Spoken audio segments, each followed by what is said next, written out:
C'est un cadre dirigeant expérimenté qui a managé des équipes dans des contextes très variés, qui a mené de nombreux changements, de nombreuses transformations dans des secteurs d'activité différents, dans des fonctions et des rôles différents, opérationnels, support.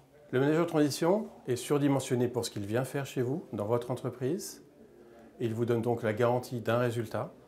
Il n'a pas de passé dans votre entreprise. Il est donc en capacité d'aller et de mener très vite les changements. Il n'a pas d'avenir, donc la seule chose qui compte, c'est la mission et c'est donc aussi et fondamentalement votre réussite. Être manager de transition, ça ne s'improvise pas.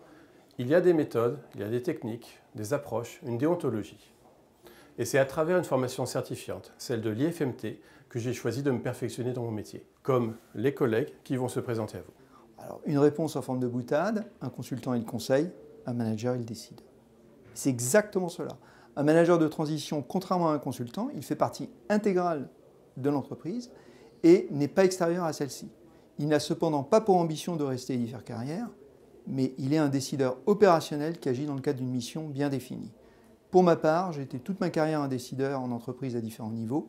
C'est justement l'aspect opérationnel et décisionnaire du management de transition qui m'a attiré par opposition au métier de consultant qui opère souvent en amont des décisions que le manager de transition va lui par contre mettre en œuvre. On fait appel à un manager de transition dans différentes circonstances.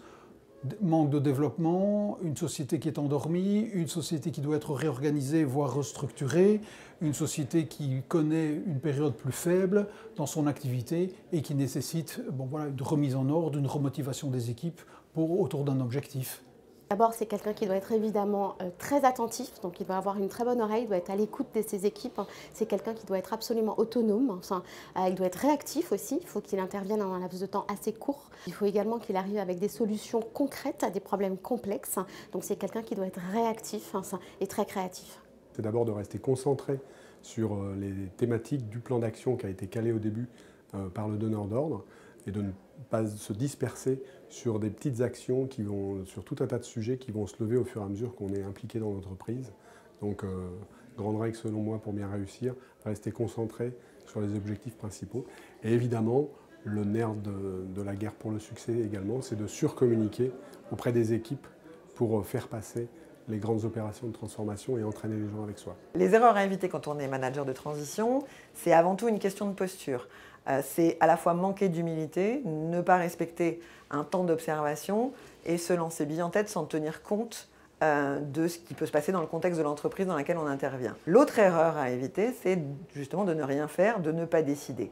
Donc en fait, c'est un savant dosage, puisqu'il n'y a pas de lien de subordination entre le fait d'observer, d'être humble et en même temps d'être dans l'action et la décision. Quand on arrive dans une entreprise, il y a beaucoup de choses qui vous sautent aux yeux, qui vous semblent évidentes alors que les gens en place ne les voient même plus.